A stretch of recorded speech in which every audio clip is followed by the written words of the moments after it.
Bonjour professeur Pierre-André Kambila-Koumba. Bonjour monsieur Paul. Quelle est votre ligne politique aujourd'hui, vu que votre mouvement semble se démarquer des autres oppositions au Gabon? La ligne du front tient simplement à sa définition même. Nous sommes un regroupement de partis qui s'est constitué au vu de la situation nationale qui aujourd'hui est désastreuse, pour souhaiter qu'il y ait un changement au Gabon, et c'est pour cela qu'on s'est appelé Front de l'opposition pour l'alternance. Vous avez demandé la destitution du président de la République actuelle, Ali Bongo Ondimba. En votre qualité de démocrate, appeler à la destitution, donc à l'insurrection, sont-elles des méthodes propres à des démocrates? Il est clair aujourd'hui au Gabon, tout le monde le sait, toute la presse nationale et internationale le sait, le président Bongo Ali pose un problème crucial au Gabon et à la communauté internationale. Vous vous souvenez vous-même que même le Premier ministre Valls avait laissé entendre que l'élection du président Bongo ne s'est pas passée selon les procédures normales. Mais c'est passé ça, professeur. Ceci pour dire que nous savons tous que le président Bongo, pour se présenter à la candidature en 2009, a présenté des faux papiers, lui-même l'a dit. Nous savons tous que le président Bongo n'a jamais clairement déterminé sa filiation avec le président Omar Bongo. Ce qui veut donc dire qu'occupant le poste qui est le sien, ce président-là viole l'article 10 de notre Constitution. Il va de soi donc que, violant l'article 10 de notre Constitution, il y a un parjure, mon cher ami. Et ceci étant, il est tout à fait normal que les institutions de la République, qui sont chargées de régler ces problèmes juridiques, puissent régler le problème dans le sens d'une destitution. C'est tout simplement ce que cela veut dire. Donc je reste démocrate. Vous pensez qu'un problème politique peut être réglé avec des instruments techniques? Là, il ne s'agit pas simplement d'un problème politique, il s'agit d'un problème juridique. Et un problème juridique appelle des solutions de règlement juridique. Donc vous avez refusé la proposition de M. Jean-Ping de se positionner comme le candidat unique de l'opposition générale. Il ne s'agit pas de refuser le positionnement de quiconque au poste de candidat à une élection. Il s'agit simplement, pour la formation qui est la nôtre, de suivre le canevas que nous avons tracé à deux niveaux. Au premier niveau, nous disons que les objectifs que nous suivons ne mettent pas aujourd'hui en première ligne la désignation d'un candidat, parce que le combat que nous menons vise d'abord la transparence électorale. La deuxième chose, c'est que nous avons à l'intérieur du front de l'opposition des partis politiques qui ont des procédures de désignation des candidatures. Et nous avons aussi bien sûr des individualités. Un individu ne peut pas simplement imposer aux partis politiques la démarche à suivre dans ces conditions. Et c'est pour cela que nous avons souhaité, nous avons dit qu'il y a la procédure des partis politiques également à suivre. Quelle est votre offre politique aujourd'hui, monsieur le président du Front d'opposition pour l'alternance? Notre offre politique, elle est simple. Nous avons démontré qu'aujourd'hui, après 45 ou 50 ans de pouvoir d'un parti unique et d'une même famille politique, la situation structurelle, économique, sociale, universitaire, scolaire, hospitalière du Gabon porte à désirer. Il faut donc qu'il y ait un changement à la tête de ce pays pour que nous puissions espérer un développement harmonieux afin que chaque Gabonais puisse trouver les conditions nécessaires pour mener une vie décente. C'est votre projet de société? Bon, non, notre projet de société, monsieur Abongo, est simple. Que le Gabonais soit au cœur du changement de notre pays. Ça veut dire quoi ça? C'est que nous devons donner aux Gabonais, aux jeunes Gabonais par la formation de base, par l'intégration dans les tissus économiques, tous les moyens, toutes les possibilités pour qu'ils fassent de ce pays ce que chacun de nous souhaite. On parle aujourd'hui plutôt des oppositions. Dans un contexte gabonais marqué par deux camps en principe, aujourd'hui, nous avons une diversité de camps. Comment l'opposition peut-elle véritablement tirer son épingle du jeu?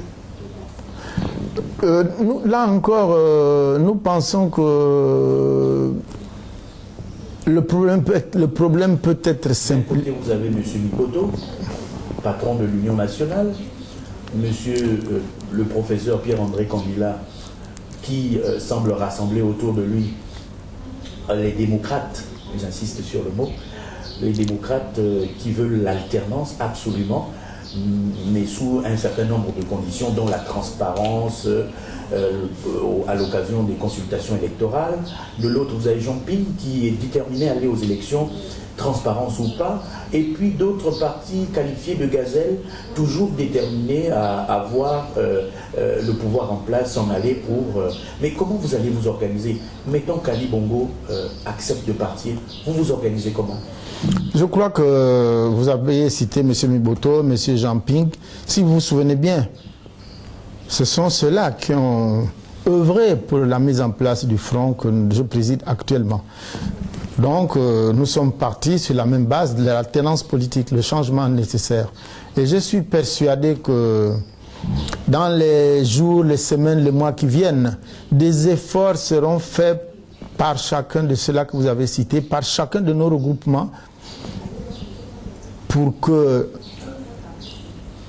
la population gabonaise, les élites gabonaises puissent nous rejoindre, puissent se retrouver, se regrouper, afin que nous puissions tous, d'une même voix, choisir la voie qu'il faut pour mettre notre pays sur le chemin du progrès. Dois-je comprendre que dans les prochains jours, l'opposition va s'unir à nouveau et cette fois pour une bataille finale? En tout cas, nous avons lancé l'appel, nous continuons à lancer cet appel. Je pense qu'avec le développement de la situation nationale, je souhaite que chacun de nous prendra la responsabilité qu'il faut pour qu'il n'y ait pas dispersion des forces et des efforts, afin que tous nous puissions nous retrouver et chercher le chemin nécessaire pour le développement de ce pays. Et puisque nous sommes dans l'alternative, si d'aventure, je ne le souhaite pas, les autres refusent votre main tendue, quelle sera l'alternative pour le front de l'opposition, pour l'alternance? La seule alternative sera donnée par le choix du peuple gabonais. La jeunesse gabonaise représente 70% selon le dernier recensement de la population et de l'habitat. Cette jeunesse, dégoûtée de l'attitude des adultes que vous êtes, a décidé de ne plus vous écouter. Quel argument pensez-vous pouvoir donner à cette jeunesse qui vous qualifie de passéiste, d'accrocheur au pouvoir, même si vous, aujourd'hui, vous estimez ne pas l'être? Vous dites quoi à cette jeunesse? Nous disons simplement aux jeunes qu'il ne faut pas qu'ils se trompent. Il faut qu'ils fassent de bonnes analyses, il faut qu'ils regardent le profil, le parcours de leurs aînés et qu'ils comprennent que les analyses faites à pied levé ne sont pas toujours porteuses. Il est important que nous puissions exercer effectivement ce leadership de façon que les jeunes puissent reconnaître, puissent identifier dans nos actions celles que nous faisons pour leur bonheur, pour l'avenir de ce pays. Car l'avenir, c'est pour eux. Concrètement, vous avez prévu quoi pour les jeunes? Nous avons prévu des contacts dans les quartiers pour Libreville, des contacts à l'intérieur du Gabon, comme nous le faisions dans les années 90-93. Des contacts directs pour discuter avec les jeunes. Les femmes vous qualifient la politique gabonaise de phallocrate. Qu'est-ce que vous en pensez? C'est une affaire universelle. Même en France, aujourd'hui, les femmes ne sont pas très présentes. On parle encore de la parité. Alors quelle sera la place de la femme dans cette alternance? Je pense que la femme est l'égale de l'homme. Et la femme a beaucoup de capacités et beaucoup d'intelligence et beaucoup de savoir, fait beaucoup d'humanisme. Et aujourd'hui, j'ai découvert quelque chose d'extraordinaire chez la femme. Et je le dis souvent. La femme, parce qu'elle donne la vie, elle se condamne à entretenir la vie. Observez ça au quotidien. Et rien que pour ça, moi je salue les femmes qui disent c'est nous qui devons prendre le pouvoir aujourd'hui. Je pense que le jour où les femmes prendront le pouvoir, les désordres, les gaspillages, il y en aura moins. Parce qu'avec le souci de la conservation de la vie... Pourquoi vous ne positionnez pas une femme? Puisque vous y croyez tellement. Mais nous avons des femmes. Dans notre front, dans le front, il y a des femmes qui sont positionnées. Pourquoi ne sont-elles pas aux femmes? Oh, vous savez, il y a des problèmes de muscles aussi, hein, dans la bataille politique que nous menons. C'est ça, l'humanité, c'est comme un monde animal. Dans le monde animal, celui des vivants. Ali Bongo Ondimba, le président de la République du Gabon actuel, a comment dire, appelé toutes les forces vives de la nation, notamment les forces politiques, à un dialogue.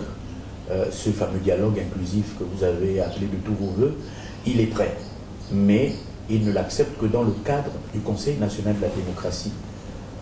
Qu'en pensez-vous? Oui, certains d'entre nous qui ont analysé le discours du président l'ont salué. Enfin, ils ont dit, enfin, il finit par comprendre que la situation du Gabon exige un dialogue. Mais seulement en analysant cet appel, on se rend compte qu'il y a deux choses, deux aspects qui ne coïncident pas, qui ne sont pas en phase avec ce que l'opposition et la société civile proposent depuis 2011 et qu'ils ont répété encore en 2015. Ces deux choses-là, c'est quoi?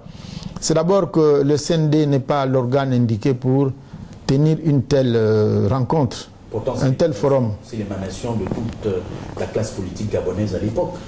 Oui, mais dès l'instant où le CND n'est pas un organe décisionnel, vous comprenez que, puisque nous voulons que les recommandations ou les décisions, plutôt les décisions de ce forum puissent être exécutoires, il faudrait qu'il y ait une instance du genre conférence nationale. Et je crois que c'est là où le discours du président Bongo n'est pas en phase avec la réalité de la situation nationale. Mais c'est vous-même qui avez créé le CND. Pourquoi vous n'avez pas appelé d'abord à sa réforme avant que de lui donner les pouvoirs qu'il n'a pas? Mais justement, voyez-vous, le CND que nous avons créé aux accords de Paris, je pense, c'est comme les recommandations de la conférence nationale. Ceux qui dirigent le pays les ont balayés d'un coup de pouce, d'un coup de main. Mais quelle garantie vous avez de ce que les résultats de cette conférence nationale souveraine pourraient aussi être exécutoires, obligatoirement appliqués? Parce que nous pensons que cette fois, mûrie par l'expérience passée, la conférence nationale, on va la faire souveraine et nous nous battrons, nous ferons tout pour qu'avec les instances internationales et nos représentations locales, et puis il faut dire aussi, il y a des choses nouvelles qui apparaissent. Quand nous constatons que nous avons des frères au parti, au pouvoir, qui finalement ont compris et sont rendus compte que ce qu'ils font est mauvais, je pense que de ce point de vue-là, nous aurons des arguments un peu plus forts pour pouvoir faire des recommandations, des décisions qui sortiront de cette conférence nationale souveraine, des décisions qui pourront être intégrées dans la Constitution. Parce que c'est ça, ce qui est important. Si d'aventure nous avions intégré le CND dans la Constitution, elle aurait plus de pouvoir aujourd'hui. Ce qu'on n'a pas pu faire du fait de ce que vous savez. Professeur Kambila, merci. C'est moi qui vous remercie, M. Paul Lavongo.